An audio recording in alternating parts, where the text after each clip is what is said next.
As a teenager, gaming became a lens of self-discovery for me when it came to gender identity. However, as I became an adult, it became clear to me that aspects of the gaming world weren't super friendly to trans people. By teaching people what transness really is, what gender really is, what it all means for people of all identities, these hurdles disappear.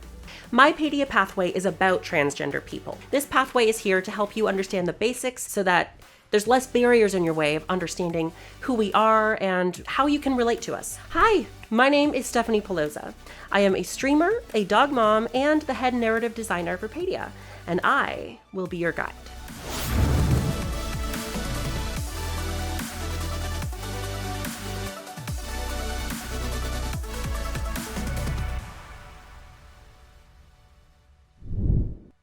I will be covering 3 core basic topics today. Number 1 is trans terminology, number 2 is the trans experience, and number 3 is allyship to trans people. Let's start with terminology and language. I'm going to go through a few basic words and the definitions and origins of those words. Let's start with the word transgender. It's what we're all here for. We have 2 parts, trans and gender. Now, you may have seen trans splashed across 18-wheelers on your many road trips. This is because trans is a prefix that means across. Trans as a prefix has been around for as long as Latin, and so has its corresponding prefix, cis. Cis is a prefix that means on the same side. Considering these prefixes, transgender must mean across gender, whereas cisgender means on the same side of gender. Both transgender and cisgender are gender identities. It's important to understand that these are separate and distinct from sexualities, like homosexual or bisexual. Sometimes when we explain the word cisgender to help articulate what transness is, we receive responses like, "I'm not cisgender, I'm normal." What is normal? Normal is an extremely relative thing. If you are normal, then that means anyone different from you in any way must be abnormal, and that can't be the case. For example, for you, it could be normal for people to have retail jobs. For another person, it could be normal to have an office job. Does that mean it's abnormal to have a retail job or an office job? Or are they just different experiences? Another way of understanding transness is through the concept of assigned gender. Your assigned gender is what the doctor says when you're born. This is exclusively dependent on your genitalia, which is why sometimes these things don't line up. When it comes to cis people, their gender aligns with their assigned gender at birth, which is why they're cisgender, on the same side of assigned gender. Transgender people's gender is across, right? So when I was born, the doctor said male, but that wasn't true of my psychology, of my brain, of my behavior, of my soul, of my experience of humanity. And that's why I am transgender, across gender. When this incongruence is discovered, that is when a person can choose to medically transition or to choose to do that in the future. Transition is a word you may have heard before. It basically means the process a trans person takes in order to feel more comfortable with the way they present themselves to the world. It usually aligns with how they want to be seen and treated. All that said, transition is not always universally a necessity for trans people. What is absolutely necessary for me may not be necessary for another trans person. On top of cisgender and transgender, there's a third word that's important to understand for the basics, and that is non-binary. In order to understand this, we have to understand that gender is a spectrum. It is not just 2 points, A male or B female. It is A male to Z female, or Z if you're American. That means all of that space in between is also room for different forms of gender expression. If man is A and woman is Z, and those are binary genders, all those letters in between are where non-binary happens. Everybody exists on this spectrum. Yes, even you, your mom, and your grandpa. And you, your mom, and your grandpa can choose ways to express yourselves, dress yourselves, and pronouns, for example, that reflect who you are. If you don't know what pronouns are the third-person gendered words we use to describe ourselves. For example, I use she, her. There's also a wide variety of pronouns out there, and some people have very specific, unique pronouns, and it's always polite to adhere to those. The best practice many trans people will encourage, however, is asking for pronouns if you're unsure. And if you slip up and use the wrong pronoun, the best thing you can do is quickly and politely switch over to the correct indicated pronoun. You don't need to punish yourself for the slip up, and you don't need to apologize over and over again. Now, with Trans Terminology 101 under your belt, it's time to move on to something more advanced. The trans experience. When it comes to the trans experience, there's this notion that it's some impossible, abstract complex thing that you can't possibly understand unless you're trans. But that's not really true. In fact, cis people and trans people have pretty much the same experience of gender. The only difference is how trans people are treated when they express that gender because of cultural things. For example, the question, how did you know you were a woman, is often posed to trans women or other variations to other trans people. The fact of the matter is, the answer to this question is the same as the answer a cis person would provide. So what makes you a woman? Is it your hair? No. Is it the way you dress? No. Is it your body? No. Some people might be inclined to say yes to this one. However, it is a bit more complex than that.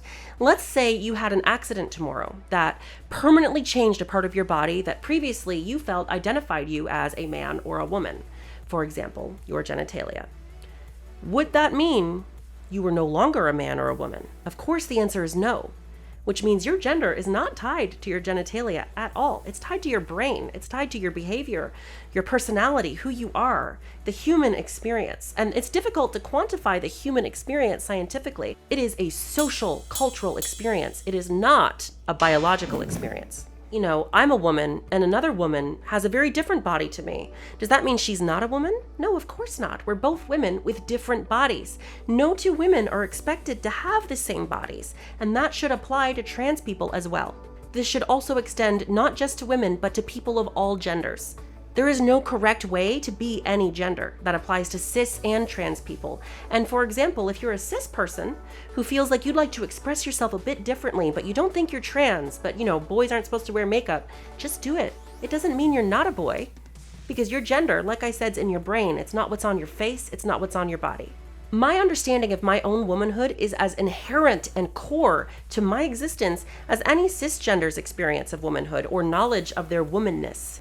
As a woman, I want to be seen and treated as a woman. I want to be treated and seen for who I am as an individual, rather than a concept being applied to me like paint.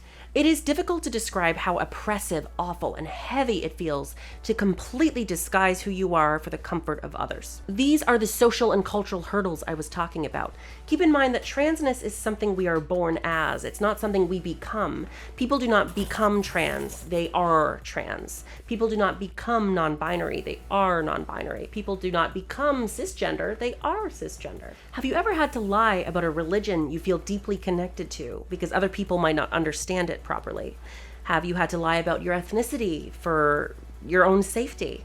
Have you had to pretend to be someone you're not every day of your life under threat of violence, loss of housing, loss of income, loss of family and friends? There are many varying degrees of this experience throughout many backgrounds. Our culture has ingrained gender into everything so deeply, which is why people have such a hard time expressing themselves in any way that's out of the norm, or why women face so many laws that regulate what they can do with their bodies or with their time. Those are unjust. Nobody should be controlled or constrained by concepts of gender. Gender is about exploration, representing yourself, expressing yourself. It should not be a limiting factor. There are many examples of this, so many that I could not possibly list them all. Among these examples are Two-Spirit folk. Two-Spirit is a modern umbrella term coined in the 90s, used by some First Nations people to describe a third gender role of social and ceremonial importance. While we include 2S, Two-Spirit, in our LGBTQ2S acronym today, it's very important to understand that Two-Spirit identities and the words that these indigenous cultures use to describe this concept predate Western concepts of queerness by a long shot. Many, if not all, of these trans identities were forcefully removed from these cultures during colonization and occupation, and some have disappeared from history altogether. Another prominent example of historical trans erasure is in Berlin during World War II. There was a place called the Institute for Sexual Research. This clinic had a vast cultural and medical knowledge of trans and all kinds of LGBTQ people. However, during World War II, this institution and all of its research was very intentionally destroyed during the Holocaust. This set the understanding of trans people back 100 years and again erased tons of historical knowledge about our communities that we just don't have anymore. This has happened time and time again throughout history, but the bottom line is, we are nothing new. We've been here since humanity itself, and we're not going anywhere. Now, for our last topic today, we want to discuss allyship. Ooh, what's that mean? Being an ally to trans people can be very simple. Allyship is often thrown around as this big, complicated word, and it can be intimidating to know what's the right thing to do. But the bottom line is kindness, basic kindness, listening, empathy. There are various levels of action you can take with allyship. Kindness is one thing. There's also direct, organized action you can take. However, not everybody can do organized activations like protests or activism. Activism is a job. It is an occupation. If you want to be a good ally to a trans person, maybe they're in your life as a friend or a family member, maybe you have a crush on a trans person, but you're not sure how to proceed because you don't want to offend them or hurt their feelings, no worries. It is not as complicated as it seems, and I'm going to help you out. Let's start with questions, because that's usually what people have for trans people is questions. When is it appropriate to ask a trans person about gender? Always start with a basic question. Can I ask you a question about gender? Don't just launch into your personal deep question, because that can really throw people off. Ask first if it's okay if you ask questions about this topic, and be prepared to receive a no. If you receive a no, say, okay, thank you, I understand. And maybe see if Google can find you the resource or the answer that you need instead. If, however, they say yes, then great. Let's go through some basic good practices to keep in mind when you're discussing gender or asking these kinds of personal questions with a trans person. So here's some things to avoid. This is very trans specific. Number 1, do not focus on genitalia. That is very inappropriate. Number 2, avoid a disgusted tone or expression on your face. This should go without saying. If you're asking these personal questions, it's very important to be mindful that you are asking a lot emotionally from this person. So be respectful. And 3, do not laugh at answers that are not meant to be funny. We might say something that you don't necessarily understand because you yourself are not trans. That doesn't mean it's wrong. It doesn't mean it's funny. It just means it's new information for you, and you can take that seriously. Respect boundaries as well, and accept no for an answer. I know that you have questions burning and you want to know the answer, but not everybody is ready to give you that information. And also, not every trans person is an expert on transness, in the same way that not every cis person is an expert on cisness. Now, of course, basic kindness is not a heroic act. It's basically the bare minimum. But for trans people, the bare minimum was a lot to ask from people a few years ago. And even today, in many places of the world. Listen, learn, and empathize with trans people. Like I've said, we're not really any different from you. How we're treated, and maybe the healthcare we need access to is different, but beyond that, we're the same. There is so much false information out there about trans people, whether it's for political leverage or just to hurt people. And if you do any additional research, or even from the knowledge you gain in this video, you may be able to stand up to that misinformation when you see it online or in person. One specific example could be at school. Standing up to bullies may involve interrupting their harassment or documenting their harassment so that you can show it to the proper authorities who can take action. Just keep it simple. You don't want to get caught up in a bad faith debate about transness. Let them be mad by themselves. They don't need the attention or the validation, and if it's online, they don't need the clicks or the ad revenue. Don't give it to them. Just move on. Speaking of clicks and ad revenue, you can support trans creators online. I would encourage you to find trans creators that discuss a variety of subjects, not just transness. A great example of this is Abigail Thorne. Abigail Thorne doing Philosophy Tube is important to me because I think it's great to support trans people that have endeavors and businesses and practices that have nothing to do with transness. What that does is it normalizes trans people in a variety of industries, and the trans community has a staggering unemployment rate, not due to lack of skills, but due to prejudice and misinformation. When trans people come out or they realize they're trans and they want to transition, they risk losing their income, their housing, their families, their friends. And that prejudice and misinformation is in no small part the reason for that high unemployment rate. Let's say you actually own a business. You can employ trans people. There's a misconception about trans people that we're unprofessional or, we're weird. And all of that comes from misinformation and prejudice. If financial aid is not an option for you, though, don't worry. Remember, being genuinely kind is all it can take to change a person's life. On Paidia, you will encounter users that are trans, whether through the matchmaking or tournament functionality or the social part of our site. I encourage you to engage with these users like you would any other user. We just want to be afforded the same respect and consideration as everybody else. We're as diverse as any other group. There is no one way to be trans. Make friends with trans people, get to know us, and just be kind. That is my homework assignment from me to you on this pathway. Thank you again for joining me on this pathway. My name is Stephanie, and I have been your guide.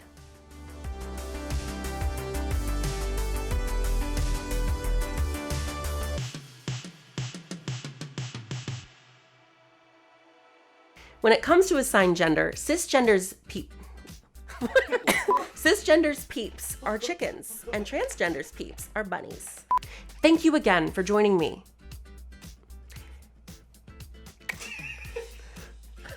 Steph Cianti. That was Steph Cianti. When I do this, that's Steph Cianti.